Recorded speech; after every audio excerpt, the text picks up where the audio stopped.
햇살 가득한 여름, 오늘도 하나님 말씀 안에서 평안과 기쁨이 가득하시길 바랍니다. 안녕하세요, 성도 여러분. 9월 3일 수요일 말씀 묵상 시작하겠습니다. 오늘 함께 나눌 말씀은 로마서 1장 18절에서 25절까지의 말씀입니다. Romans chapter 1 verse 18 to 25 함께 읽겠습니다. 하나님의 진노가 불의로 진리를 막는 사람들의 모든 경건하지 않음과 불의에 대하여 하늘로부터 나타나나니 이는 하나님을 알만한 것이 그들 속에 보임이라. 하나님께서 이를 그들에게 보이셨느니라.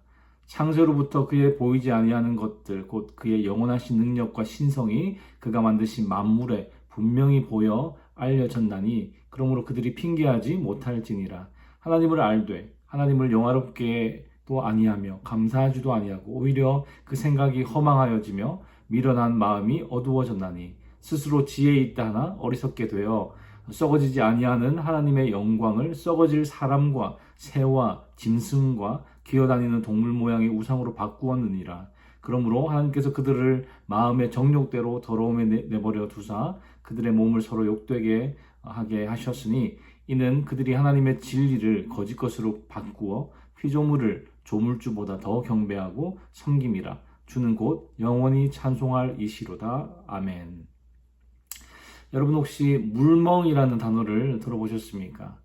우리가 여름에 캠핑 가서 밤에 장작불에 이렇게 마시멜로를 구워 먹고 이런저런 이야기를 나누면서 불을 멍하게 바라보는 것을 불멍이라고 하듯이 아름다운 호수나 이렇게 바다를 쳐다보면서 멍하게 있는 것을 물멍이라고 합니다.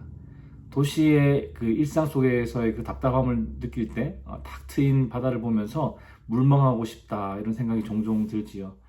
넓은 바다를 멍하게 쳐다보고 있으면 답답했던 마음이 조금이나마 풀리고 파도 소리를 가만히 듣고 있으면 마음이 편해집니다. 그런데 이 바다는요, 두 가지 모습을 가지고 있습니다. 우리의 마음을 시원하고 편안하게 해주는 모습도 있지만 깜깜한 밤에 강풍이 불고 폭우가 몰아칠 때는 수많은 배들과 또 사람들을 집어삼키는 무서운 모습도 있습니다. 그런 바다에서 사람의 안전을 위해 가장 중요한 역할을 하는 것이 바로 등대이죠. 제가 군에 있을 때 바다에서 경계 근무를 서본 적이 있는데요.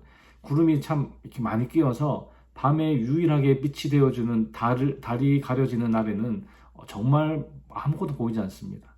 그런 날에 등대까지 없으면 굉장히 위험하겠죠.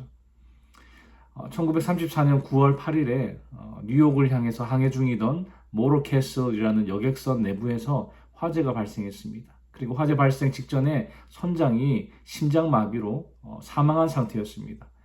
이런 혼란과 통제불능 속에서 배가 화염에 휩싸여서 결국 해안 가까이 표류했습니다.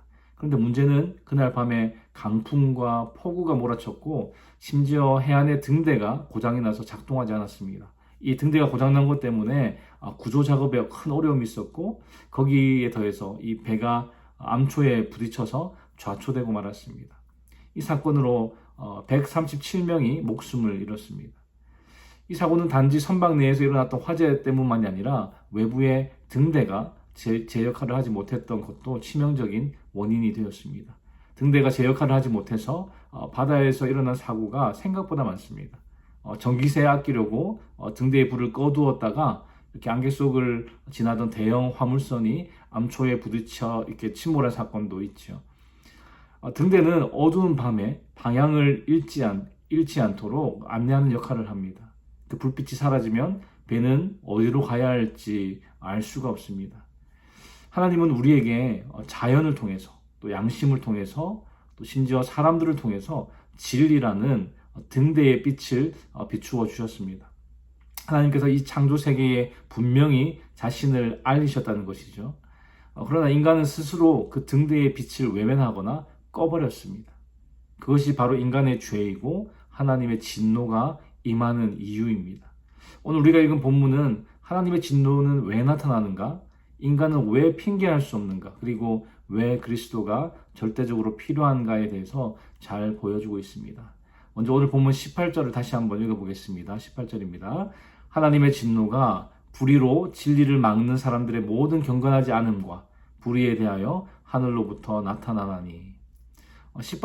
18절에서 간단하게 주어와 동사만 찾아보면 주어는 제일 앞에 있는 하나님의 진노가, 그리고 동사는요 제일 마지막에 있는 하늘로부터 나타나나니, 하나님의 진노가 하늘로부터 나타나는데 이 진노는 인간의 진노와 같이 어떤 감정적인 분노가 아니라 거룩한 분노입니다. 이 거룩한 분노라는 것은 하나님의 공의로우신 성품에서 비롯되는 어떤 죄에 대한 반응을 뜻합니다.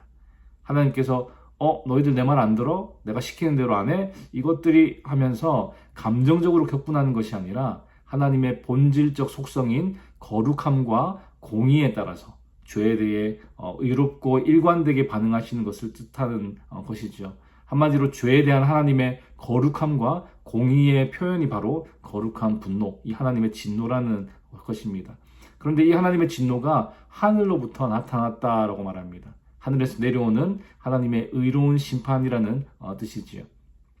그렇다면 이 하나님의 진노, 곧 하나님의 의로우신 심판은 누구를 향하는 것입니까? 18절에 보시면 불의로 진리를 막는 사람들의 모든 경건하지 않음과 불의에 대해서 하나님의 진노가 하늘로부터 나타난다라고 말씀합니다. 그러니까 인간의 모든 불경건과 불의를 향한 진노인데요. 여기서 중요한 것은 불경건은 하나님과의 관계에서 비롯되고 불의는 인간과의 관계에서 나타난다는 것입니다. 그리고 순서가 중요한데요. 불경건이 먼저고 그 다음에 불의입니다. 인간의 모든 불의가 하나님 앞에서의 불경건으로부터 시작된다는 것이죠. 그래서 불경건이 모든 불의의 뿌리가 되기에 우리는 불경건을 모든 죄의 근원이라고 말할 수 있는 것이죠.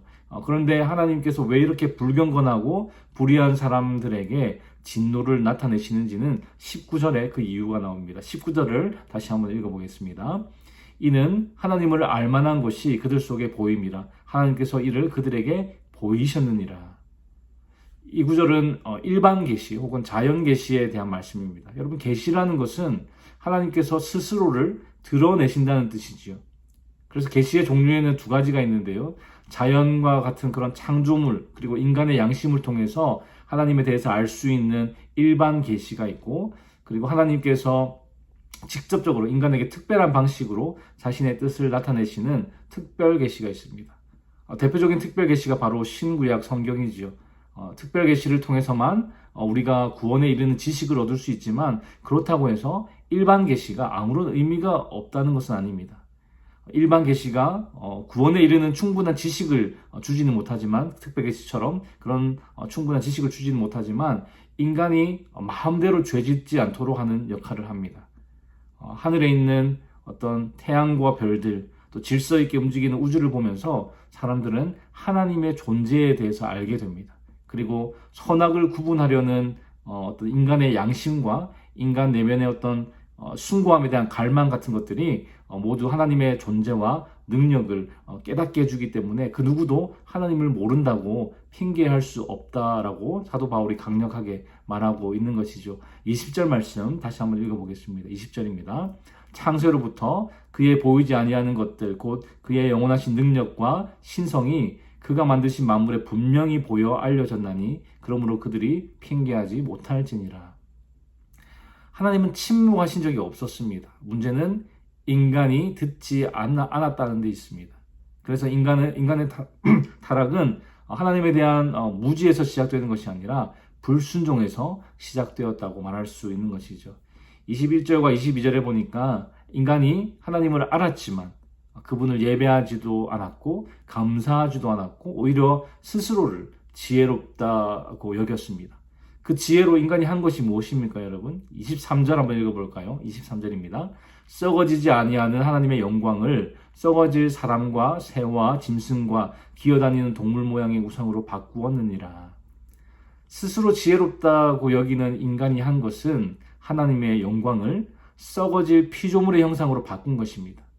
하나님을 영화롭게 해야 할 인간이 하나님의 자리에 다른 피조물을 두었다는 것이죠. 여러분, 영화롭게 하다라는 말은 하나님이 온 우주 만물의 주인이시며 온 인생의 주인이심을 인정하고 마땅한 영광을 돌린다는 뜻입니다. 그런데 인간은 하나님을 하나님으로 대우하지 않고 자기 자신이 주인이 되어서 하나님의 자리에 자기 자신을 포함한 다른 썩어질 형상들을 두고 섬겼습니다. 이것이 우상 숭배의 본질입니다. 인간은 본능적으로 예배하는 존재이기 때문에 하나님을 예배하지 않으면 반드시 다른 무언가를 대신 예배하게 되지요.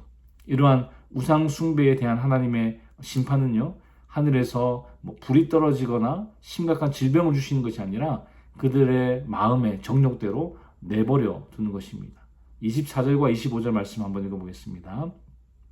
그러므로 하나님께서 그들을 마음의 정욕대로 더러움에 내버려 두사 그들의 몸을 서로 욕되게 하게 하셨으니 이는 그들이 하나님의 진리를 거짓 것으로 바꾸어 피조물을 조물주보다 더 경배하고 섬김이라. 주는 곧 영원히 찬송할 이시로다. 아멘. 하나님의 심판은 우리가 흔히 생각하는 것처럼 미래에 있을 지옥 형벌만 있는 것이 아닙니다. 사도 바울은 하나님께서 인간을 그들의 마음의 정욕대로 더러움에 내어 버려 두시는 것이 심판이다라고 말합니다. 어떻게 보면 소극적인 심판처럼 보이지만 사실은 가장 무서운 심판이지요. 하나님을 떠나고 싶어하는 인간을 그대로 내버려 두실 때 사람은요 스스로 파멸의 길로 걸어갑니다. 그 결과가 무엇입니까? 창조주를 예배하지 않고 피조물을 더 높이 섬기게 됩니다. 창조주보다 피조물을 더 사랑하고 집착하는 순간 인생의 질서는요 총체적으로 무너집니다. 그래서 오늘 우리는요 스스로에게 다시금 물어보아야 합니다. 나는 지금 누구를 예배하고 있는가? 창조주를 예배하고 있는가? 아니면 피조물을 더 사랑하며 붙잡고 있는가? 하나님께서 저와 여러분들의 삶을 우리의 마음의 정욕대로 더러움에 내어 버려 두시는 그 심판 가운데 두지 않도록 오늘도 창조주 하나님만을 예배하는 저와 여러분이 되기를 소망합니다.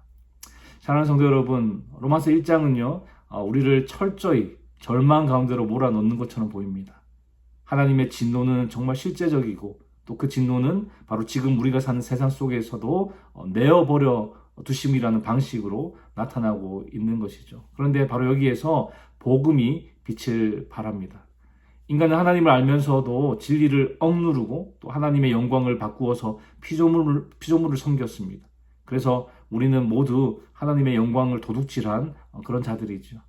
그러나 하나님께서 우리를 그대로 버려두지 않으시고 예수 그리스도를 이 땅에 보내주셔서 십자가에서 우리의 우상 숭배와 불경건의 죄를 대신 지시고 하나님의 진노를 홀로 감당하셨습니다.